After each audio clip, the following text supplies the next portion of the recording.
Hi friends, இது உங்கள் voice of reality channel. யதார்த்தமான கதைகள் பேசும் உணர்வு களஞ்சியம். நம்ம போன எபிசோடில் துளசியை பற்றி பார்த்தோம். யாருப்பா இந்த துளசி அப்படின்னு உங்கள் எல்லாருக்கும் கண்டிப்பாக கேள்வி இருக்கும்.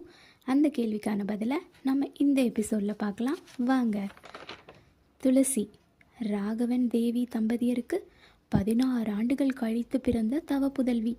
அவள் பிறப்பதற்கு முன் தேவி அனுபவித்த கஷ்டங்கள் கொஞ்சமல்ல நஞ்சமல்ல.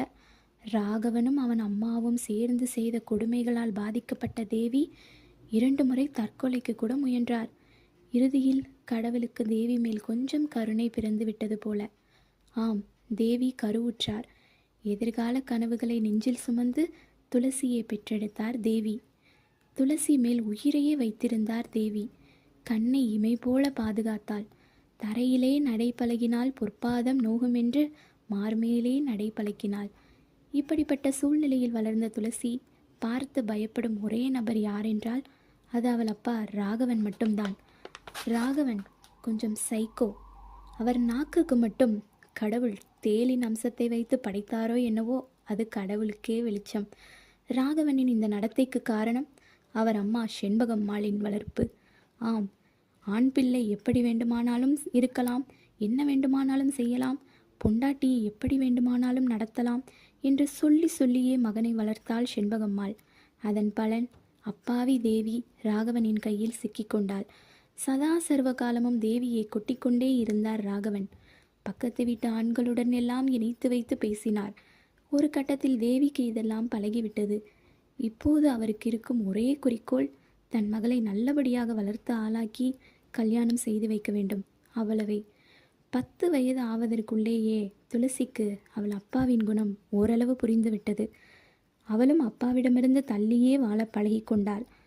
ஒரே வீட்டில் இருந்தாலும் அம்மா மட்டுமே அவளின் ஆதியும் அந்தமும். ராகவன் ஏற்கனவே தீப்பெட்டி தொழிற்சாலையில் நல்ல வேலையில் இருந்தார்.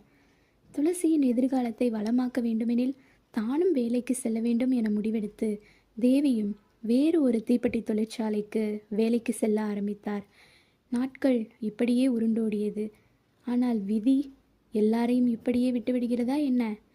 அன்று காலை துளசி கண்ணை திறக்கும் போதே அம்மாவும் அப்பாவும் சண்டை போட்டு கொண்டிருந்தனர். அப்பா அம்மாவை அசிங்கமாக திட்டிக் கொண்டிருந்தார். அம்மா அழுது கொண்டிருந்தாள். இவளுக்கு அப்பாவை பார்க்கும்போது கோபமாக வந்தது. ஆனாலும் அவளால் என்ன செய்ய முடியும்? அம்மாவின் சேலையை பிடித்து கொண்டே கொஞ்ச நேரம் உட்கார்ந்திருந்து விட்டு ஸ்கூலுக்கு கிளம்பி விட்டாள். மாலை வீட்டுக்கு வரும்போது அம்மா இல்லை. வழக்கம் போல் வேலைக்கு போயிருப்பாங்க அப்படின்னு நினச்சிக்கிட்டு பக்கத்து வீட்டு தோழிகளுடன் சேர்ந்து வீட்டு பாடம் எழுத ஆரம்பிச்சிட்டா. கொஞ்ச நேரத்தில் ராகவன் அழுது கொண்டே வந்தார். வீட்டிற்குள் சென்று கொஞ்சம் பணம் மற்றும் ஏதேதோ கொஞ்சம் பொருட்கள் எடுத்தார். பக்கத்து வீட்டு பெண்கள் எல்லாம் தங்களுக்குள் பேசிக்கொண்டனர். துளசியிடம் வந்த ராகவன், அம்மாவுக்கு தலைவலிக்குதாம், அதான் மதுரை ஆஸ்பத்திரியில் சேர்த்துருக்கோம், சித்தப்பா வருவாங்க, நீ பாட்டி வீட்டில் போய் இரு அப்படின்னு சொல்லிட்டு கிளம்பிட்டாரு. துளசிக்கு ஒன்றும் புரியலை. தலைவலிக்கு போய் எதுக்கு மதுரை ஆஸ்பத்திரியில் சேர்க்கணும்? அம்மா இல்லாமல் எனக்கு எப்படி தூக்கம் வரும்? இப்படியெல்லாம் யோசிச்சுக்கிட்டு வீட்டு வாசலில் தனியாக உட்காந்துருந்தா. துளசியோட அம்மாவுக்கு என்ன ஆச்சு? அடுத்த பாகத்தில்.